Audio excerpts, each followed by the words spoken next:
Really, the goal is just to use our stories to bring veterinary medicine to life for the pet caretakers of the world. And we're doing it because we believe that educating these caretakers is the most powerful thing that we can do to improve the life quality of all of the pets that we love. Okay, I think this is working. We're having some technical difficulties today. This is Dr. Natalie Keith. Dr. Josiah Dame. And this is Vet Tales. I feel like this episode should come with several disclaimers. One is, this is not our usual tech. No. So normally we're on the computer. So if the sound quality is worse than usual, I'm sorry. Sorry. Disclaimer number 2, we're both a little under the weather. Yes. And by both, I mean all four doctors. Yeah, most of the staff. But specifically, both of us right now. So excuse ourselves. Mm-hmm. And then the third and final disclaimer is we're going to talk about poop today. Yes. I feel like that should come with a warning. We've experienced a lot of poop this week. A lot of poop this week. Listen, y'all.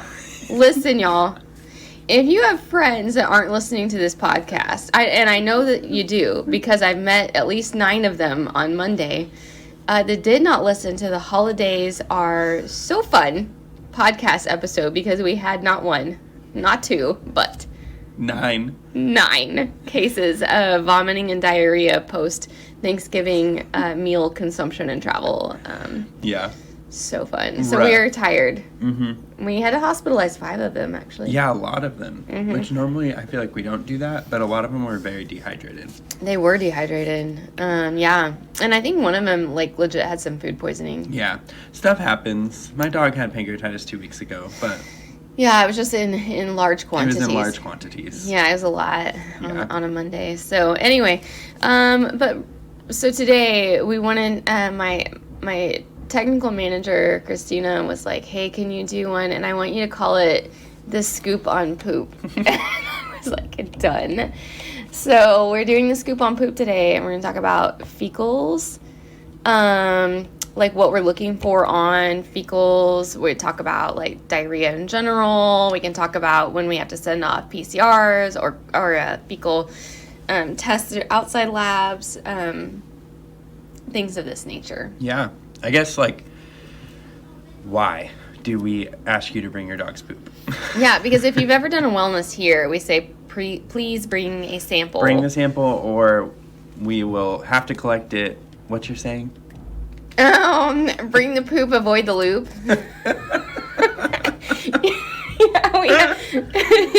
No dog ever was like, yes, I would like to have a fecal loop to acquire my stool sample versus just pooping on my own and having my owner bring it. Yeah.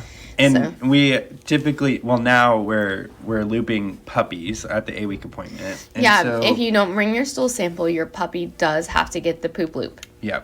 And I guess we can talk about when do we routinely check poops. Yeah. That would be a good kickoff. Yeah. Also, before we get too far away from the sample collection, I was just going to say, too, like, if you have an adult dog, we will just send you home with the fecal cup and give you homework. Because, 1, it's better for the dog, and 2, it's a better sample for us to analyze. The fecal loops on an adult dog, it's just like such a small sample. It's tough to work with. Yeah. I believe 4 grams is what... I don't know. It's a lot. Yeah, it's like walnut sized. Yeah, but whenever we send home the fecal cups... I tell them Tootsie Roll size. Mm-hmm. You're welcome.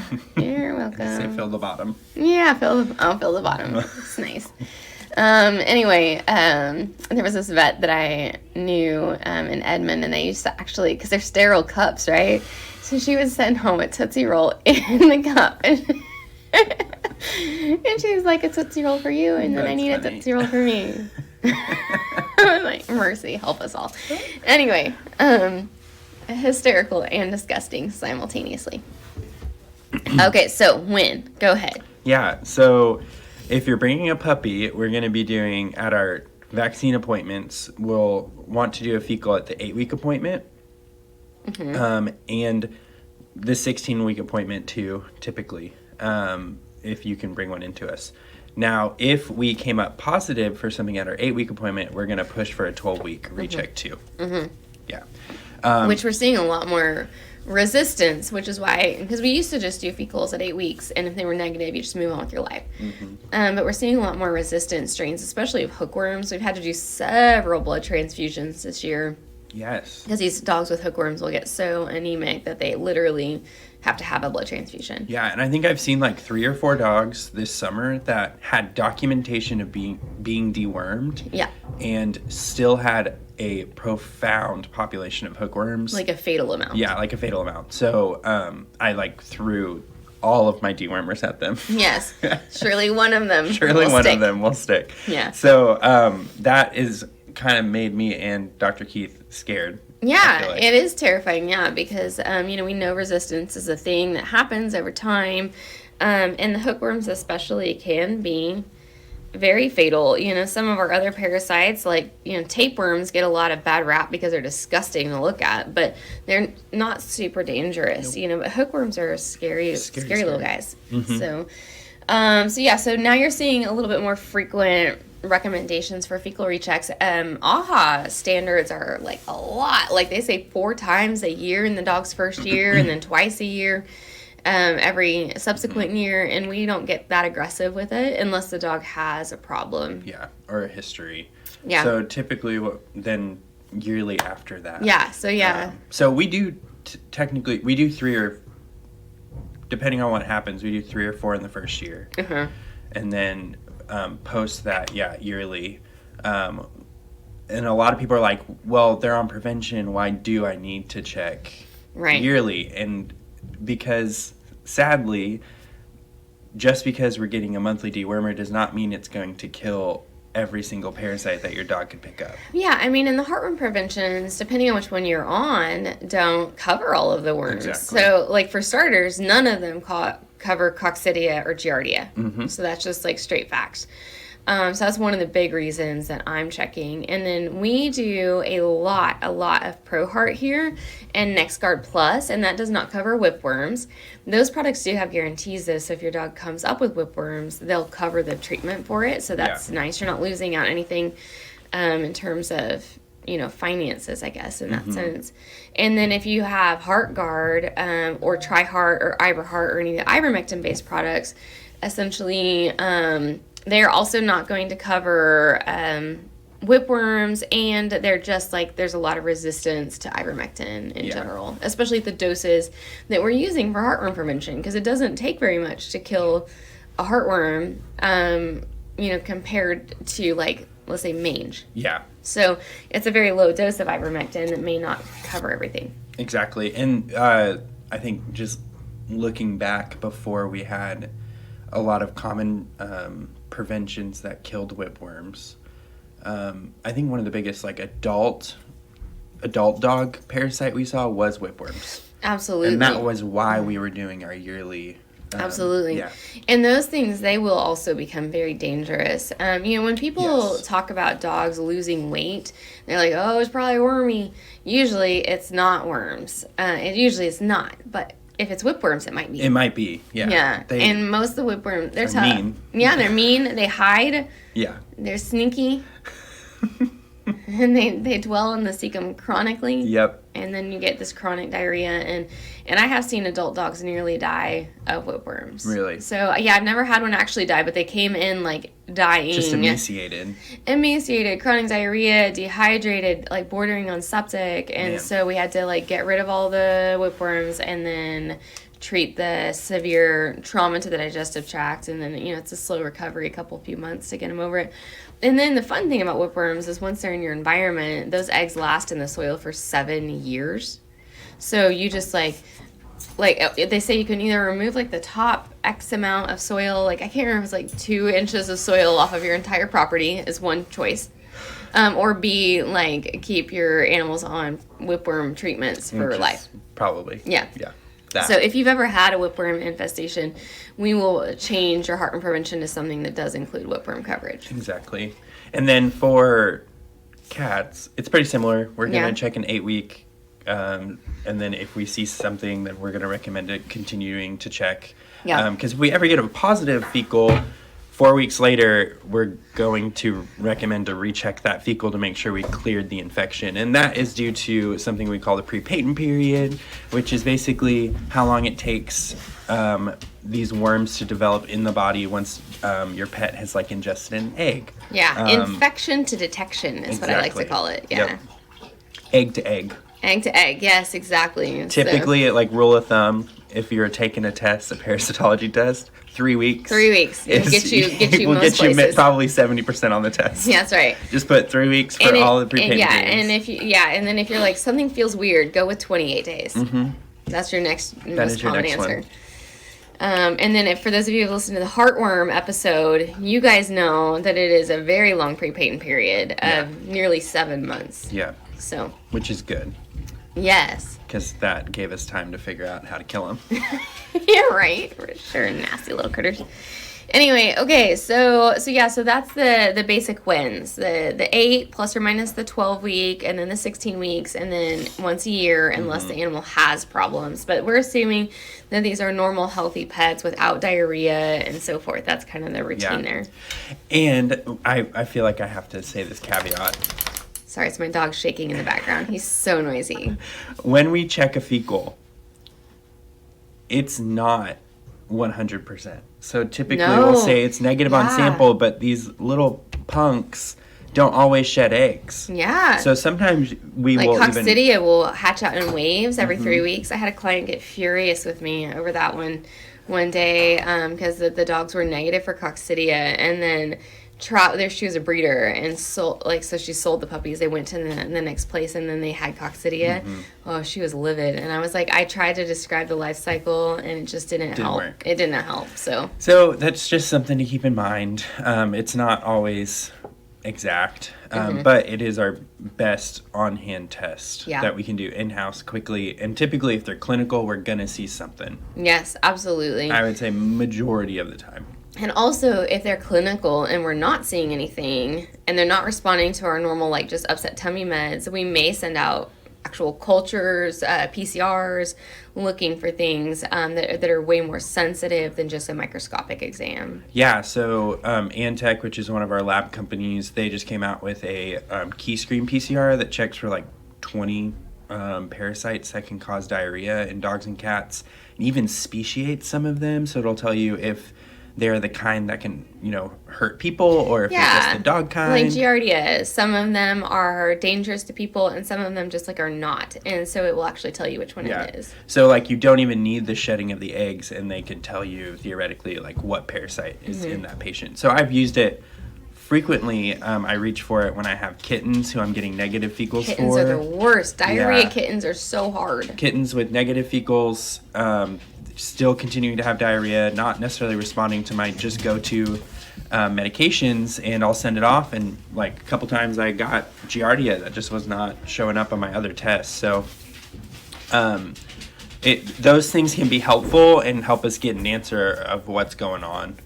And I like to do those specialized PCR, more sensitive tests, specialized PCR or cultures, before I start pushing us down the rabbit hole of a systemic reason why things are not going well. GI, a lot of GI disease, or pancreatic issues. Yes, I know. There's so much to do there, so much to talk about. I don't even know where to start, but let's make sure we cover everything on the fecal sample itself. Yeah. Tapeworms, I think, are worth mentioning separately because they are interesting in the sense that typically you won't find them on a fecal loop, let's say, or if you're if we take a fecal loop, we're basically putting a little loop inside to the middle of the colon and getting a sample out of the middle. Well, tapeworms actually live outside the stool itself, so when the dog or cat defecates, it'll be on top of the stool, or it will be crawling around on their booties, which is just so amazing. Gross. Sometimes people think that they look like little rice stuck to the hair. I've had a lot of clients. I had one client that swore that the dog had shredded cheese on his booty, and I was like, oh, fine. We're laughing with y'all, not at y'all. Yeah, totally with. I had a client was I looked at my bed and there was rice in my bed, and I thought to myself, I have not eaten rice in my bed.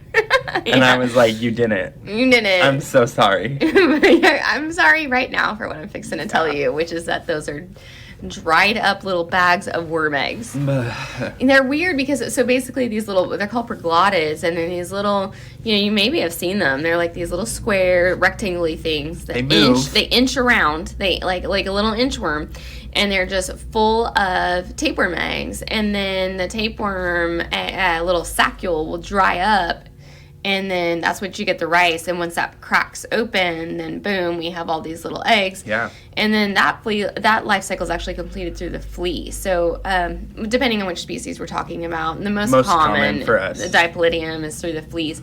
You also can see the tenuous species, which is usually through like rodent ingestion, like rabbits and stuff like that, especially. So if your dog has tapeworms, it's really not contagious dog to dog, but the environmental factors are going to be, potentially spread from dog to dog, or cat, obviously as well. Most commonly, I feel like I see the tapeworms in astronomically cats. More common in cats, but we do see. Definitely see it in dogs. And I think the cats eat more fleas because they're such good groomers, exactly. And so I think they just perpetuate the life cycle better. I think so too, and they're the most I'm a bad cat owner probably. I don't always remember to do their flea prevention. Yeah, strictly indoor cats. So strictly indoor, so like I will accidentally miss a month and then I'll be like, dang it. No, listen, I went one step further than that. I'm just going to shame myself so that anybody who's feeling guilty ever can remember in this moment and feel better about themselves. I had a strictly indoor cat and then 2 indoor-outdoor dogs, They were indoor, but they go outside. Anyway, the cat never went outside.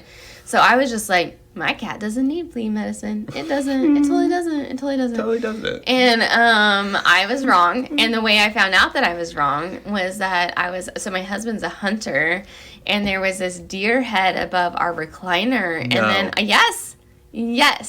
And the cat would sleep just above the recliner, like on the top of the recliner, right? And I'm sitting in the chair with said cat, and I realize that I see a flea. And I was like on me, and I was like, oh my God, it's a flea. And I look up, and there were fleas on the dead deer head. That's how bad the fleas had gotten in this 3-month hiatus that I had gone on from my flea. I don't know how long it was. It was probably longer than that. It was probably 8 months, It's crazy. so bad. It's so bad. And that was the day that I learned the lesson that fleas come inside and they sunny 72 inside. In your house all year round. They're very happy in your house.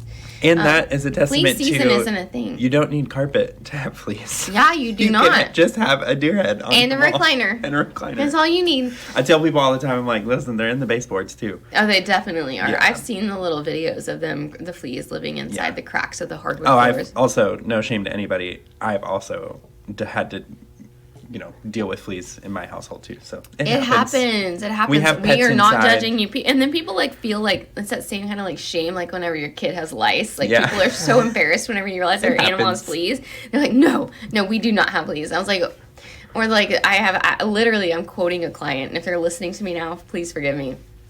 We live in a gated community. We don't have fleas. I love you so much. Parasites don't discriminate. They don't. And it doesn't mean you're dirty. It doesn't mean you're bad. No. It doesn't mean that your environment's unkempt. But anyway. That's what happens when you have, we're bringing pets into our homes too. And Absolutely. the human-animal bond has gotten so strong that we kind of forget that there are parasites that come with every if animal. you have squirrels that run through the backyard, there's going to be you're fleas. done. Yeah, you're exposed. Yeah, so. They don't care about gates. But that's why we have preventions. Yeah. To keep people and pets safe. Absolutely. Yeah, by proxy. So. Yeah.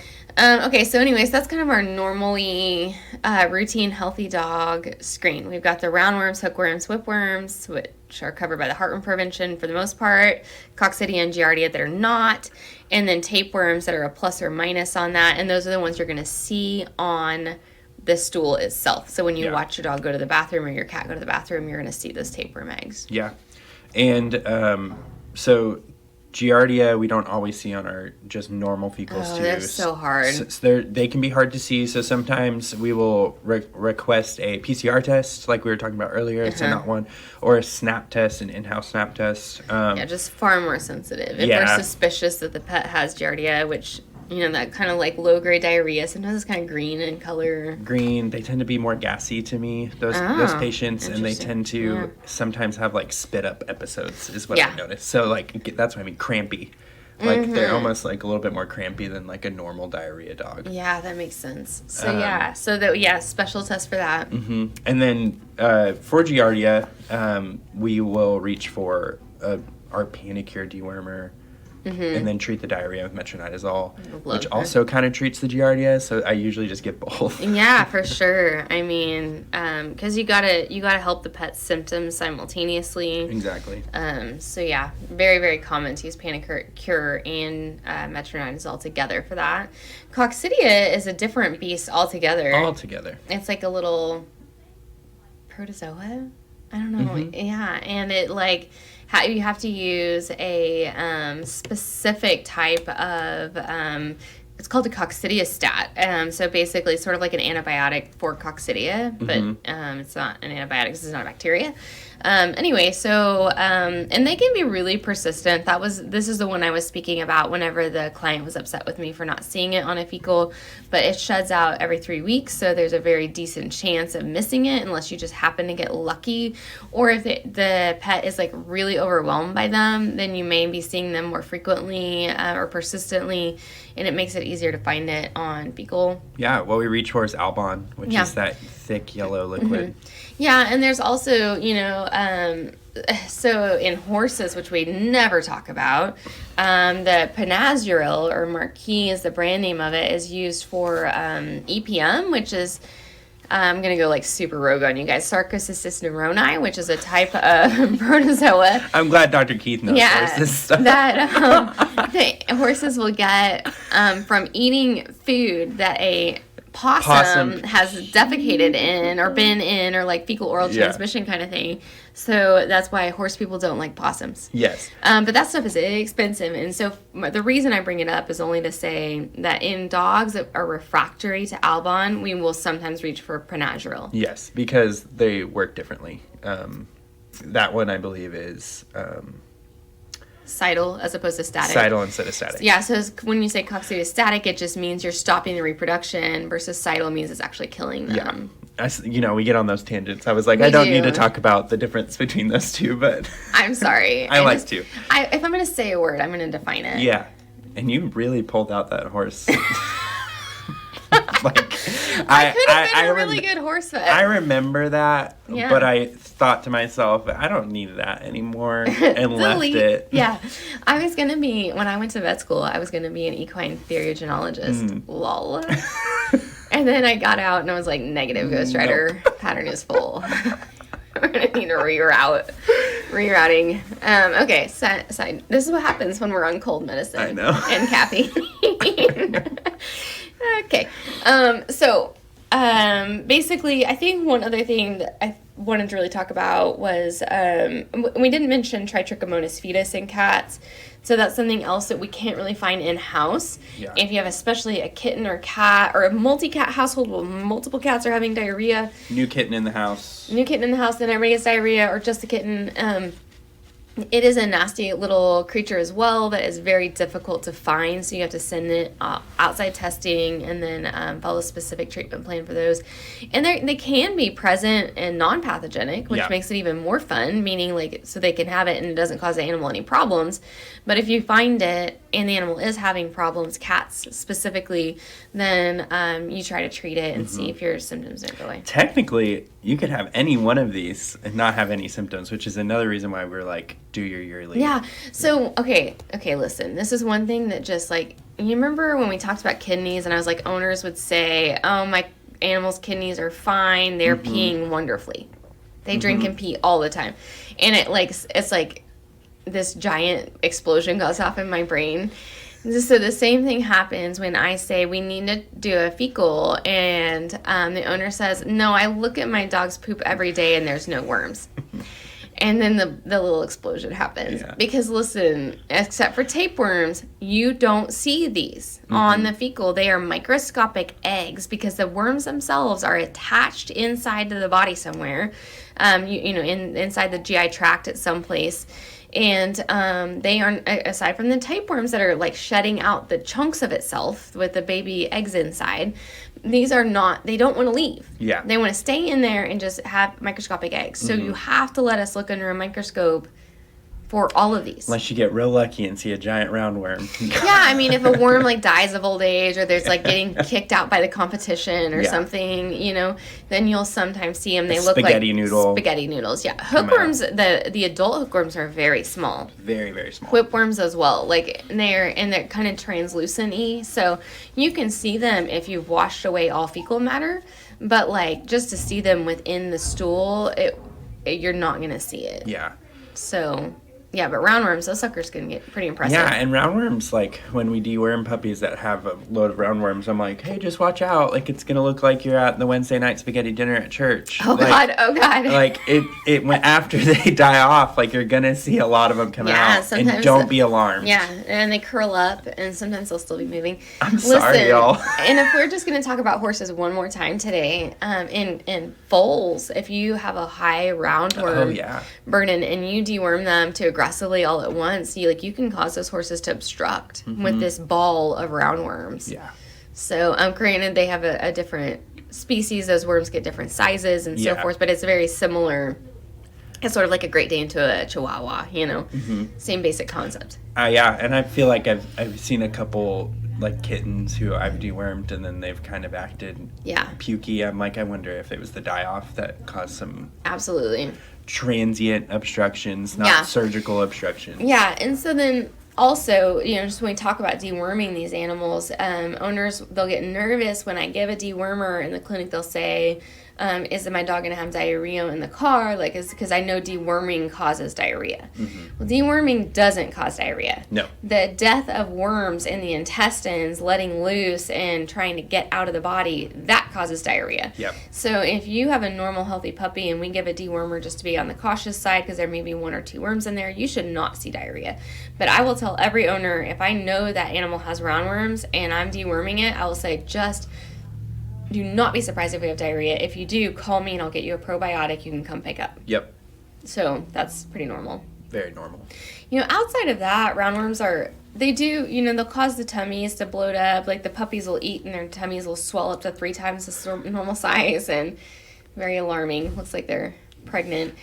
And but otherwise I don't see dogs die of roundworms. But hookworms are, like we talked about. They're the ones that we're scared about. Yeah. Yeah, and they basically, they are not taking ingesta out of the digestive tract. They are attached to the intestines just to drink blood. Literally little tiny vampires in there. And animals die of it, for sure. So yeah, another thing you can do, like just as a puppy owner, especially, we don't see as many like severe cases in cats. They do get hookworms, but they don't typically get anemia from them. At least not that I've ever seen. Fleas, on the other hand, will suck a kitten dry. Yeah. Anyway. Or both. When they have both. Yeah. Yes, that's super dangerous. It's double the trouble. But anyway, you can check their gum color. You know, make sure that they're staying pink is another good way to just monitor at home. Yeah. So that's... And you could always bring them in if you have, like, a younger dog or you have younger kittens. We can deworm them. You know, typically we'll say, let's deworm them at 6 weeks. Yeah. So bring them in. Yeah, you can start deworming with Pyrian as young as 2 weeks. Exactly. Especially, so here's another little life lesson I learned. When I was trying to go through vet school, it was very expensive, and I was trying to not die. And so I had this Cavalier, and I was like... I loved her. One of the best dogs I've ever had. Of course, this is many moons ago. And I was going to have a litter of puppies to try to help offset expenses. And so we have, Eliza is her name, and she had been on heartworm prevention her whole life. And we have this litter of puppies. It's her first litter. And we have them strictly indoors. So they've never been on soil before. I have like this little setup for them. You know, these puppies are super bougie. And so they are about 6 weeks old. And I think to myself, well, I know I'm supposed to deworm them. Obviously, they don't have worms because they've never been outside. And mom's been on heartworm prevention. She's 2.5, and so she's been on heartworm prevention her whole life. There's no way. There is no way. There's no way. There's no way. But, you know, I don't want to be like that breeder who's like, I didn't deworm my dog, so I did. And every stinking one of those puppies pooped out a pile of roundworms. And I learned a lesson that day, I assure you. Did you have parasitology yet? No, I don't think so. Yeah, I don't know. I don't remember now, but I remember going, maybe I did, because I remember being like, yeah, these suckers were just hiding out in the tissue. Yep. So when a mom is in late gestation / early lactation, the worms, they're so stinking smart. They will increase egg production by 3 times, maybe more than that. I don't remember. My memory is 3, but it's a lot. And so they will just start cranking out all these eggs, and puppies can actually get them transplacentally, and they can get them through the placenta. Through the placenta, yes, while in the womb, and then they also can get them through the milk. Yes. And even though this dog of mine she was like, she never had a sketchy day in her life. Like, she was raised at a beautiful location when she was a puppy, and she was loved her whole life and on prevention her whole life, dewormed her whole life, and yet still. Yeah. Mother Nature has this way of persisting. And so all these little eggs, I guess they're just, you know, they're laying kind of latent in the system and find their way. Yep. And she's, yeah, and like also back to the 3 weeks, you know, she can be exposed every month. Like, so if we're deworming once a month, there's a week of her life where, you know, theoretically she could have worms for a week out of every 4. So just, yeah, that's another scary thing about some of those tests, is that they'll pick up those worms that are just like 1 week in duration. Yep. And then everyone panics, which is why speciation is important, to make sure they're not resistant. Exactly. And there was a second there where I was sending off that PCR test a lot, and it was so fun because there would be dogs who would go to the ranch for like the weekend, and they would come back with Eimeria, which is like a sheep or cow parasite, and because they were just eating poop out there. Yeah, exactly. But it was nice because if we would have seen that, we may have called it as coccidia, because they look extremely similar. There's a certain stage that you can differentiate them. So you kind of have to just go off your knowledge there. But because it was the PCR, I knew exactly, okay, this is just because this dog was eating poop. Absolutely. That is an excellent point. Yeah, I love that. Yeah, because it still goes down the same chute. And most of the time we can tell the difference between Eimeria and coccidia, but, you know. But there's still, there's still a lot to be said for that, where animals will, you know, ingest something that they're not actually infected with. Yes, exactly. Yeah. So, it's crazy. Yeah, and it just goes through the chute, you know? Anyway, okay, so I think we are running out of time, and probably people have started to question our sanity at this point. And so we're not going to get into like other causes of diarrhea. I think that's another topic for another day. Yeah, you know? Yep. It's only so much a team can cover in 35 minutes. The one note on our notepad is just poop. Yeah, that's it. It just says poop at the top. That is how prepared we were walking into this. I text Dr. Dame on the way, and I was like, hey, I'm going to be 5 minutes late to work. We're talking about poop. See you soon. That was the prep work that went into today. So if it's obvious, we apologize. And then we fiddled with the podcast equipment for like another 10 minutes, and it just like was not going to cooperate. So anyway, it's been a day. You get what you get. The podcast is free. It sure is, all day long. There's no premium. No membership. Membership. Yeah, don't have to subscribe. And yet you get a wealth of information. You just have to dodge the bullets of crazy coming at you hot today. So call us if you have any questions. As always, or email or text. Email's easier. Yeah, probably. honestly. Yeah, calling is like... Yeah, it's going to be less efficient for you. Email Text or email. Yeah. Or you can, like I said, comment on any of the podcast like question areas, comment areas. It just doesn't allow me to reply to those. So if you send any through, I'll address them at the next podcast. Yes. So, to the best of my memory. Okay, that's it. That's all I got. Yep, that's it. Okay, and go back to tell your friends, holidays are so fun. They need to listen up before Christmas, or Dr. Dame and I are going to die. All right, bye guys.